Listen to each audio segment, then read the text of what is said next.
You ever warm up leftovers, sit down and think, well, this was easy enough, only to find yourself bloated, foggy-headed, or even nauseous a few hours later? Because here's what most people don't realize. Some of the most common foods in your kitchen, yes, even the healthy ones, can turn toxic when reheated. And I'm not talking about mild tummy troubles here. I'm talking about chemical changes that may quietly raise your risk of cancer, digestive disorders, even dementia, especially as we age. Now, before you panic or toss out everything in your fridge, let me walk you through what I've seen over 38 years in practice. I'm Dr. John, and if there's one thing I've learned from treating thousands of older adults, it's this. What you reheat could be harming your brain, gut, and heart without you ever realizing it. One of my patients, a sweet 72-year-old woman named Darlene, kept waking up dizzy, confused, and honestly a little scared. Turns out, she was reheating a healthy veggie that became dangerously unstable after microwaving. We fixed her routine, and within a week the symptoms were gone. So no, this isn't about fear. This is about awareness. It's about giving your body the respect it deserves, even when it's just a Tuesday night dinner. You've made it this far in life. You've earned the right to eat in a way that helps you feel energized, clear, and strong, not sick, sluggish, or foggy. Today, I'll show you 6 everyday foods that most people reheat without thinking. But when warmed up the wrong way, they can release compounds that are toxic to your brain, harmful to your gut, and even dangerous to your heart. Number 4 surprised even me, and I've been doing this a long time. Let's start with one of America's most beloved comfort foods, potatoes. Mashed, baked, roasted, they're simple, hearty, and let's be honest, they remind us of family dinners, holiday tables, warm memories. But here's the hidden danger. When you reheat potatoes improperly, especially after they've been left at room temperature too long, they can become a breeding ground for a rare but serious bacteria called Clostridium botulinum. Yes, botulism. That same toxin that can cause muscle paralysis, blurred vision, even fatal complications. Most people think, well, I'll just microwave it, that kills bacteria, right? Not exactly. Microwaves don't always heat evenly, and leftover potatoes, especially dense mashed or foil-wrapped baked ones, can trap bacteria in their core. And even if they don't make you violently ill, studies show reheated starchy foods like potatoes can cause the formation of acrylamide, a chemical linked to increased cancer risk, particularly in the colon. Now here's what I tell my patients, and I'll tell you too. You don't have to give up your potatoes, but you do have to handle them smartly. Never leave cooked potatoes sitting at room temperature more than 1 to 2 hours. Store them in the fridge within 60 to 90 minutes. Reheat them thoroughly to a consistent internal temperature, ideally in the oven or stovetop, not just the microwave. And avoid reheating more than once. One of my longtime patients, Harold, 68, retired Navy, used to reheat his baked potatoes from a diner for lunch every day. Didn't think much of it until he started having recurring stomach cramps, brain fog, and fatigue. Turns out, he was unknowingly feeding his body acrylamide almost daily. We changed just that one small habit, and within weeks, he told me, "Doc, it feels like a light came back on in my body." It's not about fear. It's about feeling in control again. Because the food you eat can either fuel you or fog you. And that's just the first one. Wait until we get to number 4. Even I was shocked. And I've seen it all in 38 years. Let's move on to something that's in nearly every household. It's simple, versatile, and a staple in many senior diets: rice. But what if I told you that rice, when reheated improperly, can lead to serious health concerns you never imagined? It all starts when rice is cooked, then left out at room temperature too long. You see, rice contains spores of Bacillus cereus, a bacteria that, when not handled properly, can release dangerous toxins. And these toxins can cause food poisoning, nausea, vomiting, and diarrhea. But that's just the start. If you're reheating rice multiple times, you're putting your digestive health at serious risk. Studies have shown that repeated reheating can destroy the rice's nutritional value and potentially lead to long-term gut issues. And for seniors, a compromised gut can lead to increased inflammation, poor nutrient absorption, and even weakened immune function. Now here's the good news. There is a simple way to prevent this. Here's how. Cool the rice immediately after cooking, within 1 hour. Store it properly in an airtight container in the fridge. and reheat it thoroughly until it's piping hot all the way through. The secret to keeping your rice safe is all about time and temperature. Let me share a story of one of my patients, Sarah. Sarah's 73, a former teacher, and she's been managing her diabetes for years.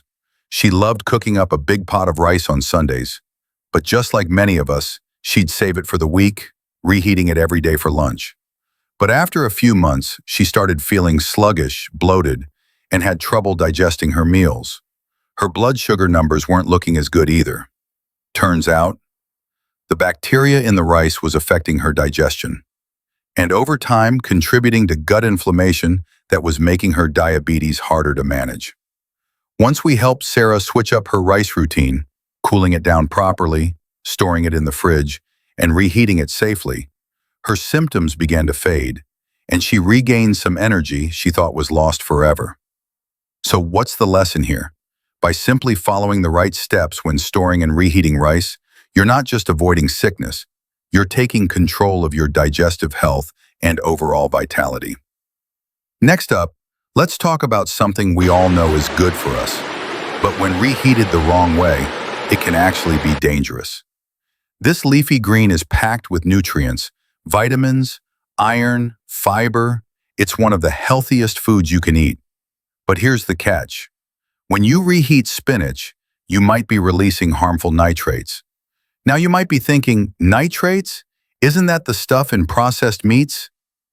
Yes, that's true. But they're also naturally found in many leafy greens, like spinach. And when spinach sits at room temperature for too long or is reheated, those nitrates can convert into nitrites, which in high quantities are linked to cancer risk, especially colorectal cancer. In fact, there's a study that suggests the more often we reheat spinach, the higher the accumulation of nitrates, and it's even worse for seniors, who may already have a weakened immune system and compromised digestive functions. Don't throw out your spinach just yet. There's a solution, a simple step to make sure you're not accidentally poisoning yourself. Don't leave spinach sitting out for hours after it's cooked. Store any leftovers in the fridge immediately. And when reheating, do it only once, and avoid keeping it in the microwave for too long. Let me tell you about Carol, a 66-year-old retired librarian who used to love cooking spinach with her eggs for breakfast. She felt healthy, vibrant, and strong, until one morning after reheating leftover spinach, she started feeling lightheaded and nauseous.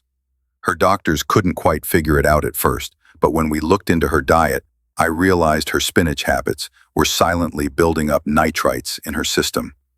Once we showed Carol how to store and reheat her spinach properly, she felt back to her usual self within a few days. Her energy returned, and those uncomfortable symptoms disappeared. So, you see, little changes can make a big difference in how you feel. When you follow these easy guidelines, you can continue enjoying spinach without worrying about the hidden dangers. Now, let's talk about something most of us enjoy every morning. That perfect scrambled egg, sunny side up, or a delicious omelet. Eggs are a powerhouse food, rich in protein, vitamins, and healthy fats. But when you reheat eggs, especially the next day, you could be setting yourself up for a surprise health risk you didn't see coming. Here's the thing about eggs. When cooked and reheated improperly, they can become unsafe to eat. And I'm not just talking about the occasional stomach ache. Eggs can become a breeding ground for bacteria like Salmonella and Clostridium perfringens, which can cause food poisoning, with symptoms like nausea, vomiting, and diarrhea. What's worse is that the protein structures in eggs can change when reheated. This can make them harder to digest, and in some cases, can lead to bloating and gas, which, let's face it, no one wants to deal with, especially as we get older. Now, I know eggs are a go-to for many seniors.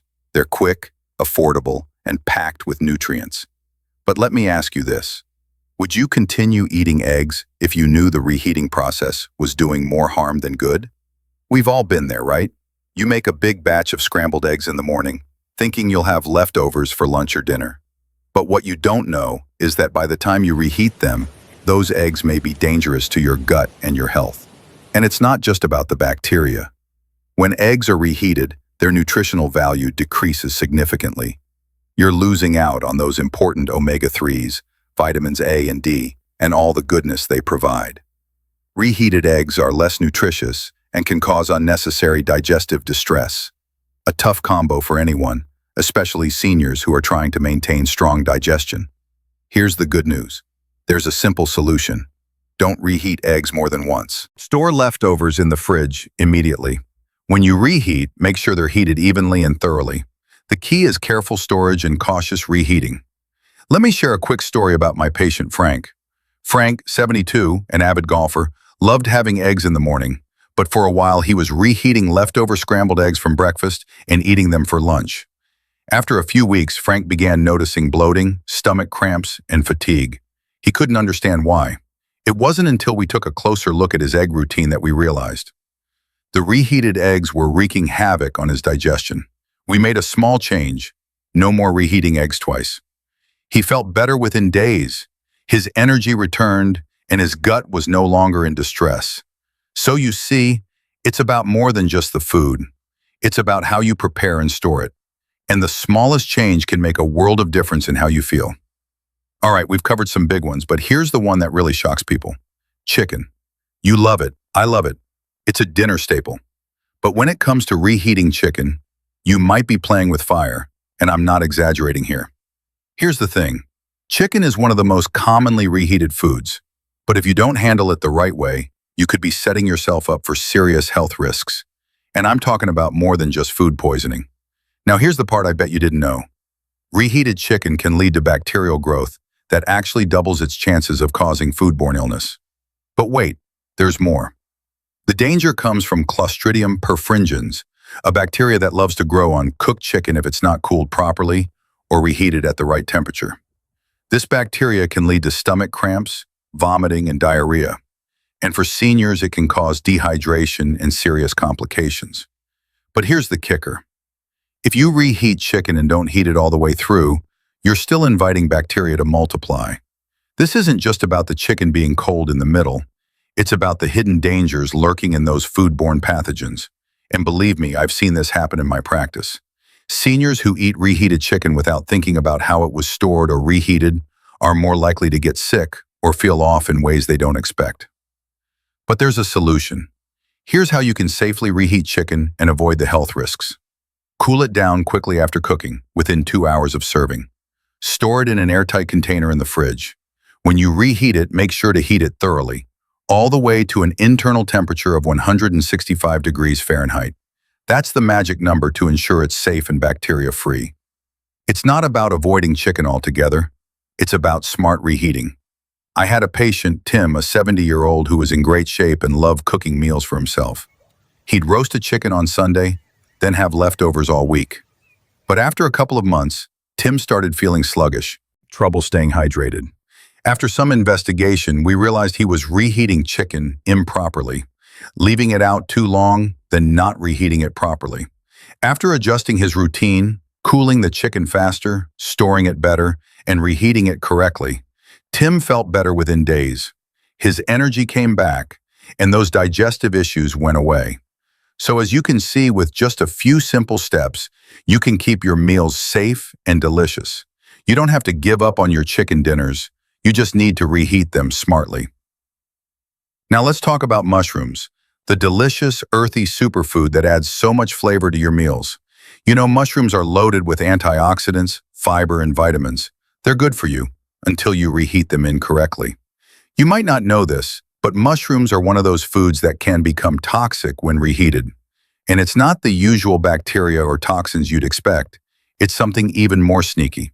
The protein breakdown in mushrooms, when stored and reheated improperly, can cause digestive distress, headaches. Now, I can hear you asking, but Doc, I've been eating reheated mushrooms for years. And yes, most people do. But here's where it gets tricky. If mushrooms are left at room temperature for too long or reheated multiple times, they can produce a toxin that can irritate the gut and cause more than just a little discomfort. This is especially risky for older adults whose digestive systems might already be sensitive. Even worse, long-term exposure to this toxin can lead to chronic inflammation and stomach issues that are harder to trace back to the food itself. We all love a good mushroom dish, sautéed, grilled, in soups, on pizza. But when reheated, the protein breakdown can trigger a buildup of toxins in the food, leading to discomfort. The symptoms can range from mild bloating to more serious gastrointestinal upset, even nausea or headaches. But here's where the issue gets even more concerning. This can be especially damaging if you reheat mushrooms multiple times or leave them out at room temperature for more than an hour.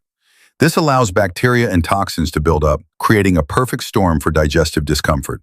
So, what do? Store mushrooms immediately in the fridge after cooking and never leave them out for too long. Only reheat mushrooms once and make sure they're heated evenly and thoroughly. If you have leftover mushrooms from a meal, it's better to consume them within a day or two and avoid reheating them more than once. With these simple steps, you'll be able to continue enjoying the health benefits and deliciousness of mushrooms without worrying about potential risks. I'll never forget a patient of mine, Sylvia. She was 69 and had recently retired, spending her days enjoying new recipes, one of which was a lovely mushroom soup. But after reheating leftovers a couple of times, Sylvia started noticing some odd symptoms: stomach cramps, nausea, and a strange headache that wouldn't go away. After a visit, we traced it back to the reheated mushrooms. Once we changed how she stored and reheated them, she felt better within a week. No more symptoms and no more discomfort. Sylvia was back to enjoying her meals and feeling like herself again. So, don't let something as simple as reheating mushrooms derail your health. A little knowledge can go a long way in keeping you safe while still enjoying all the delicious foods you love. Now, as we wrap up, let's talk about the most important thing you can do right now. How can you start making changes today to protect your health? Starting in your own kitchen. If this video helped you, please like, subscribe, and share it with your loved ones. And drop a comment below with any questions you have, because your health is too important to ignore. And together we can make sure you live a long, strong, and healthy life. Until next time, stay safe, stay healthy, and take care of yourself. So we've covered a lot today. From potatoes to mushrooms, we've learned how reheating your food the wrong way can silently harm your health. And I hope, more than anything, you feel empowered with the knowledge to protect yourself and keep your body strong. The truth is, what we put in our bodies and how we treat it affects our long-term health. By making small changes in the kitchen, you're not just avoiding toxins, you're investing in your future, protecting your brain, your gut, and your heart. And as we get older, that's more important than ever. Remember, it's not about perfection, it's about making better choices day by day. Just like we saw with my patients Harold, Sarah, Tim, and Sylvia, small, consistent changes make a world of difference in how we feel and live. I've spent 38 years caring for seniors, and I've seen firsthand how making small, thoughtful changes can transform lives. And you can do the same. You've earned the right to live a life of vitality, strength, and comfort. So start today. Take this knowledge into your kitchen, share it with your loved ones, and take those small steps towards a healthier future. If you found this video helpful, please like and subscribe. And I'd love to hear from you. What are your favorite foods to cook and reheat? Let me know in the comments below. If you have any questions, drop them in the comments, and I'll do my best to answer. And as always, I'd love for you to share this video with someone who needs it. Together, we can make sure that everyone stays safe and healthy and continues to enjoy life to the fullest. Until next time, take care of yourself. Your health is your greatest asset,